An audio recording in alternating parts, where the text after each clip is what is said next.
Hello everyone, class 11th, विषय Hindi. Dear student, वितान का 3rd chapter आलो अंधारी,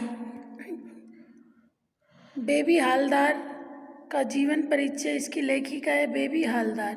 ठीक है, सबसे पहले मैं आपको इसका जीवन परिचय समझा रही हूँ। ओके, बेबी हालदार जम्मू कश्मीर के किसी स्थान पर जन्म, जहाँ सेना की जम्मू कश्मीर में बेटा इनका जन्म हुआ था। ठीक है, जहाँ सेना की नौकरी में पिता तैनात थे। पिता वहाँ सेना में नौकरी करते थे। 13 वर्ष की उम्र में दुगनी उम्र के व्यक्ति से विवाह के कारण 7वीं कक्षा में पढ़ाई छोड़नी पड़ी। ठीक है, 13 वर्ष की आयु में भी इसका विवाह हो गया था इससे, दुगनी उम्र के लड़के से। 12-13 वर्षों बाद पति को जातियों से परेशान होकर 3 बच्चों सहित पति का घर छोड़ दुर्गापुर से फरीदाबाद आ गई।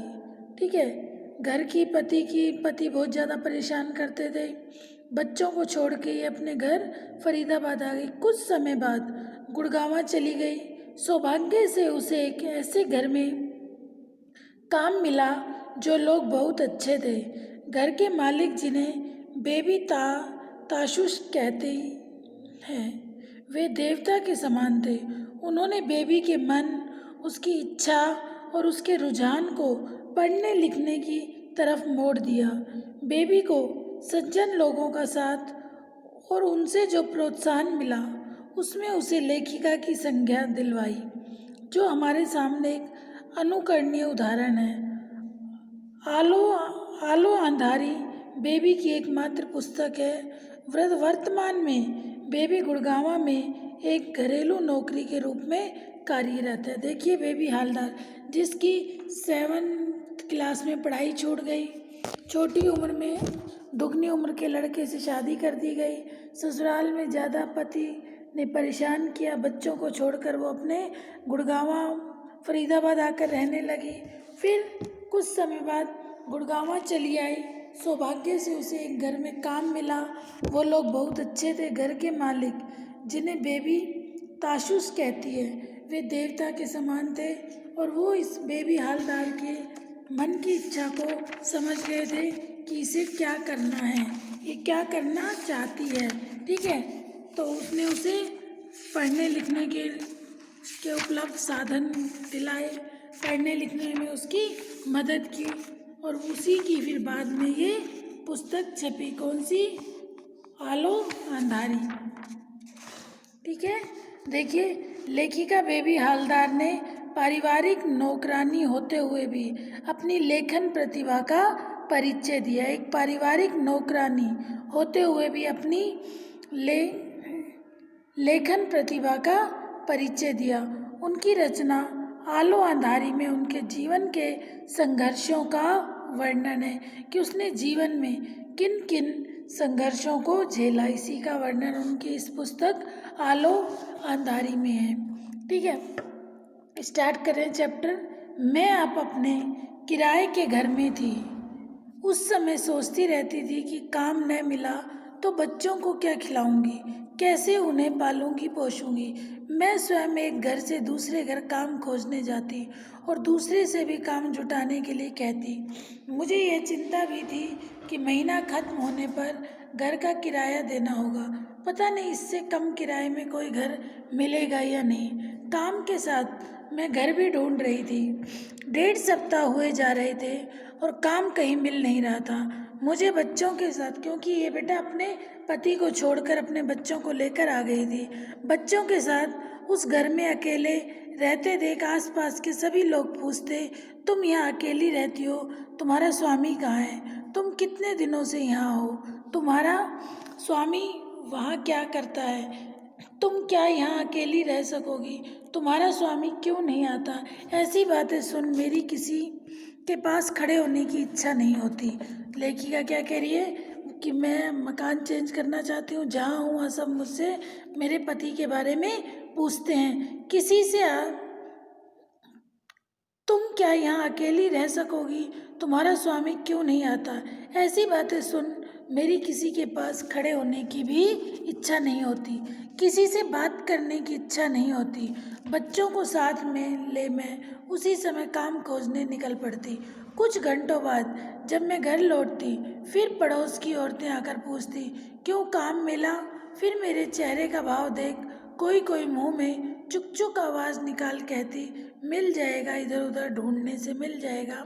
मैं उन मैं उनकी बातें अनसुनी कर बच्चों से बातें करने लगती थी। मेम साहब की कोठी के सामने ही एक कोठी में सुनील नाम का 30-32 साल का एक युवक मोटर चलाता था। वह मुझे पहचानता था, इसलिए मैं उससे भी अपने काम के बारे में कह रखा था। एक दिन रास्ते में मुझे देखकर उसने पूछा, तुम क्या अब उस कोठी में काम नहीं करती? मैंने कहा, मुझे उस कोठी को छोड़े 1.5 सप्ताह हो गए, अभी तक मुझे कोई काम नहीं मिला।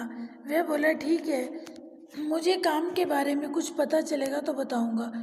एक दिन बाद दोपहर को बच्चों को खिला पिलाकर मैं उनके साथ सो रही थी। सुनील आया और बोला, क्यों, काम मिला? मैंने कहा, नहीं, अभी तक कुछ नहीं। वह बोला, तो चलो मेरे साथ। मैंने पूछा, कहाँ? तो बोला, काम करना है तो मैं तुम्हें लिए चलता हूँ, बाकी बातें स्वयं वहाँ कर लेना। उसकी बात सुन मैं फौरन उसके साथ निकल पड़ी। वहाँ पहुँचकर सुनील ने गेट के बाहर लगी बेल बजाई। उस घर के साहब बाहर आए। सुनील ने उनसे कहा, सर, आपने कहा था ना, मैं इसे ले आया हूँ। उन्होंने मुझसे पूछा, तुम बंगाली हो? मैं बोली, हाँ। उसके बाद काम के बारे में बातें हुई। उन्होंने कहा, देखो, यहाँ जो औरत काम करती है उसे मैं 800 रुपये देता हूँ। तुम्हारे पैसों के बारे में मैं तुम्हारा काम देखकर बताऊँगा। मैं बोली, ठीक है, यहाँ कितने बजे आने से ठीक होगा? उन्होंने कहा, तुम जितनी जल्दी आ सको, क्योंकि मैं बहुत सवेरे उठता हूँ। मैं बोली, मुझे तो जाकर बच्चों के लिए खाना बनाना होगा, मैं 6-7 बजे तक आऊँगी। इतना कहकर मैं चलने लगी तो मुझे लगा वह पैसों के बारे में कुछ कहना चाहते हैं। सुनील जाने को हुआ तो उससे मैंने थोड़ा रुक जाने को कहा। वह बोला, कुछ तुम बात करके आ जाना, मैं चलता हूँ। मैंने कहा, बस थोड़ा रुको जाओ। लेकिन साहब ने फिर पैसों की बात नहीं उठाई और सिर्फ इतना कहा, कल से तुम काम पर आ जाओ। अगले दिन मैं काम पर आई तो दूर से ही 35-40 वर्ष की एक विधवा को उसी घर में काम के लिए आते देखा। साहब बाहर पेड़ों में पानी दे रहे थे। मुझे देखते ही वह भीतर गए और उस औरत से साफ साफ बातें कर उसी समय उसे काम से हटा दिया। वह औरत भी बंगाली थी। बाहर आते ही उसने मुझे गालियाँ देना शुरू कर दिया। मैंने कहा, देखो, मैं कुछ नहीं जानती। यदि जानती होती कि यहाँ पहले से ही कोई काम कर रहा है तो मैं नहीं आती। मुझसे कहने से कोई लाभ नहीं। तुम साहब को मेरी तरफ से जाकर बता दो कि वह इस तरह काम करने को राजी नहीं। उसने ऐसा कुछ नहीं किया। वह मुझे बकते बकते चली गई। साहब आकर मुझे भीतर ले गए और सब समझा बुझा दिया कि क्या करना होगा, क्या नहीं करना होगा। बस उस दिन से मैं अपने मन से खाना वाना बनाकर टेबल पर रखकर घर जाने लगी। मेरा काम देखकर घर में सभी आश्चर्य करते। एक दिन साहब ने पूछा, तुम इतना ढेर सारा काम करते सब करने कम समय में और इतनी अच्छी तरह से कैसे कर लेती हो? कहाँ से सीखा तुमने ये? मैंने कहा, घर के काम में मुझे असुविधा नहीं होती, क्योंकि बचपन से अभ्यास है। बचपन से ही बिना माँ के रही हूँ। मेरे बाबा भी सब समय घर पर नहीं होते, इसी कारण मेरा पढ़ना लिखना भी नहीं हो सका। मैं इसी तरह रोज़ सवेरे आती और दोपहर तक सारा काम खत्म करके चली जाती। देखिए, कौन बता रहे, बेबी हालदार, ठीक है, कि वो जिस मालिक के घर काम करने आई थी नौकरानी बनकर। मैं इसी तरह रोज़ सवेरे आती और चली जाती। बीच बीच में साहब मेरे बारे में इधर उधर की बातें पूछ लेते। एक दिन उन्होंने मेरे बच्चों की पढ़ाई लिखाई के बारे में पूछा तो मैंने कहा, मैं तो पढ़ना चाहती हूँ लेकिन वैसा मैं तो पढ़ाना चाहती हूँ लेकिन वैसा सुयोग कहाँ है। फिर भी चेष्टा तो करूँगी कि ही कि बच्चों के लिए उन्होंने एक दिन बुलाकर फिर कहा, तुम अपने लड़के और लड़की को लेकर यहाँ आना। एक छोटा सा स्कूल है, मैं वहाँ बोल दूँगा। तुम रोज़ बच्चों को वहाँ छोड़ देना और घर जाते समय अपने साथ ले जाना। मैं अब बच्चों को साथ लेकर आने लगी। उन्हें स्कूल में छोड़कर आकर अपने काम में लग जाती और स्कूल से बच्चे जब मेरे पास आते तो साहब कुछ ना कुछ उन्हें खाने को देते। अब मैं सोचने लगी कि मुझे कहीं और कुछ भी काम करना चाहिए, क्योंकि इतने पैसों में क्या बच्चों को पालूंगी और क्या घर का किराया दूंगी। मैंने साहब से कहा कि यदि उन्हें पता चले कि किसी को काम करने वाले की ज़रूरत है तो मुझे बताएं। उन्होंने कहा, किसने? साहब ने कहा कि आसपास पता कर वह मुझे बताएंगे। अब उसे ये लग रहा था लेखिका को कि बच्चे भी स्कूल जाने लग गए। अब बच्चे स्कूल जाने लगे, उनके भी फीस वगैरह देनी है, खर्चा बढ़ गया। तो उसे ये लग रहा था कि मैं कहीं कोई और दूसरा काम ढूंढूं, फिर भी मुझे अपना ये घर छोड़ना ही होगा। यह सोचकर मैं अपने दादा लोगों के आसपास ही घर ढूंढने लगी। घर मिल भी गया और उसी दिन पुराना घर छोड़ मैं उसमें चली आई। इस घर का भाड़ा तो 500 रुपये ही था, लेकिन टट्टी पेशाब के लिए बाहर जाना होता था। मैंने सोचा जब सब इसी तरह रह रहे हैं तो मैं क्यों नहीं रह सकूंगी। वहाँ भी लोग मेरे बारे में कुछ कुछ जानने की चेष्टा करते थे, मुझे लेकर तरह तरह की बातें करते।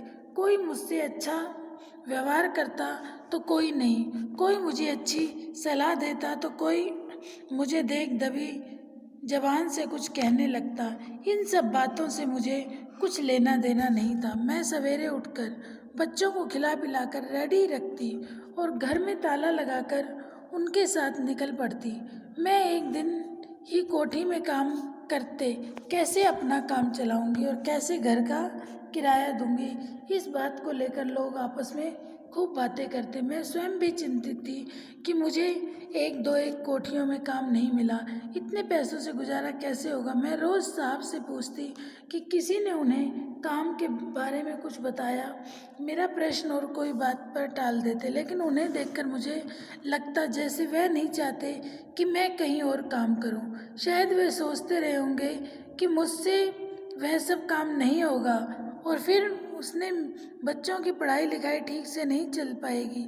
शायद इसलिए उन्होंने एक दिन हठात मुझसे पूछा, बेबी महीने में तुम्हारा कितना खर्च हो जाता है? शर्म से मैं कुछ नहीं बोली।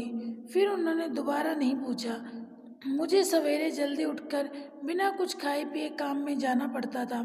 खाना वाना बनाकर मैं घर जाती और वही सब काम वहाँ जाकर करती। साहब कहते कुछ नहीं, लेकिन कभी कभी कुछ ऐसा कर बैठते जिससे मैं जान जाती थी कि उनके मन में मेरे लिए माया है। सवेरे उनके यहाँ आने पर कभी देखती कि वे बर्तन पोंछ रहे हैं तो कभी उन्हें झाड़ू लेकर जाले ढूंढने देखती। मैं पूछती कि उन्हें यह सब करने की क्या ज़रूरत है, तो वह इधर उधर का कोई बहाना बनाकर बात को टाल देते। उनके यहाँ काम करने से मुझे बहुत सुख मिलता। वहाँ कोई भी मेरे काम को लेकर कुछ नहीं कहता, कोई यह तक नहीं देखता था कि कुछ कर भी रही हूँ या नहीं। मुझे सवेरे देखते ही साहब का चेहरा खिल उठता, लेकिन वह बोलते कुछ नहीं। वह जिस तरह से मुझे देखते उससे मुझे लगता जैसे वो सोच रहे हों कि इस बेचारी को किस अपराध के पीछे अपना घर परिवार छोड़ना पड़ा, के साथ यहाँ अकेले रहने को बाध्य होना पड़ा। उन्हें जब तक जितना मैं जान सकी थी उससे मुझे लगता है कि कहीं मुझे दुख ना पहुँचे, इस डर से वह मुझसे इस तरह की कोई बात नहीं करते। वह कुछ कहना शुरू करते फिर अचानक चुप हो जाते। कुछ दिन बाद एक दिन रात उन्होंने पूछा, अच्छा बेबी यह